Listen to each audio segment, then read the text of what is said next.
quand on n'en a pas été témoin, quand on ne dispose sur la tragédie que d'informations historiques. Je m'exprimais simplement avec mon expérience de proviseur. La persécution contre les Juifs m'était connue comme un sujet d'histoire jusqu'en 1982. Quand j'étais lycéen, on en parlait relativement peu. La Seconde Guerre mondiale était enseignée comme un ensemble d'opérations militaires complexes, d'abord favorables à l'Allemagne nazie, puis ensuite favorables aux Alliés. On apprenait à connaître les différentes alliances. On savait que la guerre avait causé beaucoup de victimes et beaucoup de destruction, mais que sur ces ruines, une nouvelle Europe était née, mais aussi deux blocs antagonistes qui se affrontaient dans une guerre dite froide. La persécution des Juifs était connue comme un massacre épouvantable, mais le devoir de mémoire était absent de cet apprentissage. En 1981, j'ai quitté la Touraine pour Besançon, où j'ai été nommé censeur. À l'époque, on ne disait pas proviseur adjoint. Censeur d'un lycée qui célébrait son centenaire en 1982. Le proviseur m'a alors chargé de coordonner la préparation d'un livre commémoratif sur cet événement. Et j'ai alors pu éprouver que la déportation n'était pas seulement un pan de l'histoire présenté en classe ou dans les livres, mais que son souvenir était en réalité tout proche de nous, à condition évidemment d'accepter de faire l'effort de se souvenir. J'ai lu alors, avec beaucoup d'émotion, et le souvenir m'est resté sans faille, le récit de l'arrestation d'une élève du lycée Pasteur de Besançon, arrestation en vue de sa déportation.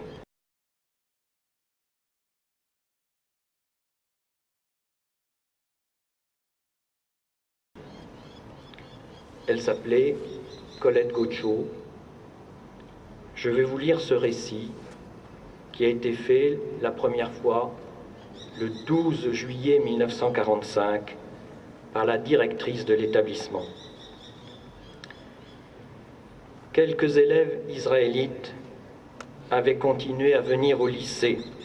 Presque jusqu'à la fin, nous en avons gardé, parfois par prudence, camouflés sous un faux nom. En juillet 1942, Irène Zweig est arrêtée et emmenée en Allemagne. Sa famille n'a pas perdu tout espoir de la voir revenir. Chaque jour qui passe, pourtant, amenuise cet espoir. J'évoque aussi avec peine cet autre drame. Un matin, Madame Gaucho se présente à la conciergerie du lycée. Elle demande sa fille. Un soldat allemand est à côté d'elle qui ne dit mot. En mon absence, Madame la surveillante générale est prévenue et fait appeler Colette dans son bureau, la met au courant de la démarche de sa mère et lui demande ce qu'elle veut faire. « Je m'y attendais, dit l'enfant. C'est convenu. Je ne veux pas laisser maman partir seule. Elle est malade. Elle a besoin de moi. » Si l'horreur des bagnes nazis avait été soupçonnée à ce moment, nul doute que la maman ne serait pas venue réclamer son enfant. Elles sont parties toutes deux. D'elle non plus, on n'a pas de nouvelles. Quand nous avons commencé des recherches à Tours pour savoir si des élèves de notre établissement avaient été victimes de la déportation, j'ai cru naïvement que l'établissement avait été épargné. Il a fallu le témoignage de Claude Lagrange, dont vous avez entendu tout à l'heure un extrait, pour relancer la recherche, d'autant que les quelques archives dont nous disposions confirmaient la grande force de ces témoignages. Nous avons donc procédé à une saisie de tous les noms d'élèves scolarisés dans l'établissement pendant la Seconde Guerre mondiale. Nous avons pu observer quelles étaient les scolarités interrompues et établir donc une recherche de noms au sujet desquels les archives devaient être explorées. Cette exploration des archives a été menée par M. Jean-Paul Pinault, grâce à la grande disponibilité et à la grande courtoisie du service des archives départementales de Touraine. Nous sommes maintenant certains que les élèves dont le nom figurera sur la plaque souvenir ont été élèves de l'établissement et ont disparu en déportation. Malheureusement, nous ne sommes pas sûrs que la liste soit complète. Que dire sur ce moment tragique de l'histoire de notre pays et de notre lycée? Je pense préférable, cette fois encore, de laisser la parole à notre ancien élève Paul Quillard, qui 20 ans après son retour de déportation a écrit avec Claude Lévy un livre sur la grande rafle du Veldiv, ce jour que l'on a appelé le Jeudi noir. Paul Quillard est décédé au moment où le livre était sous presse. Il n'avait que 51 ans, mais pour lui aussi, le séjour à Mauthausen et à Ebensee a été éminemment destructeur.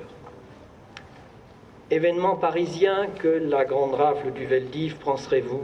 Non, pas du tout. En réalité, c'est l'épisode parisien d'un projet d'ensemble concernant l'ensemble des Juifs placés sous la coupe nazie et dont plusieurs des élèves de cet établissement ont subi la conséquence, transport en Allemagne, à Auschwitz et mise à mort. Tout le livre de Paul Quillard mériterait d'être cité.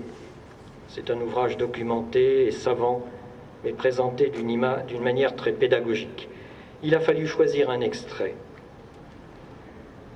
Il m'a semblé que les 2 pages consacrées au camp de Pithiviers et de Beaune-la-Rolande étaient les mieux adaptées à notre commémoration, puisque le camp le plus proche de Tours, celui d'Alalande à Mont, n'est pas mentionné dans le livre. Ces camps de regroupement et d'internement en France n'étaient pas situés à des centaines ou à des milliers de kilomètres de chez nous. Ils étaient à notre porte. Les camps de Pithiviers et de Beaune-la-Rolande étaient à 130 kilomètres de Tours, à 1 heure d'autoroute, en quelque sorte. L'extrait va être lu par M. Drouot. Madame Monod, qui est citée dans l'extrait, est une assistante sociale de la Croix-Rouge française.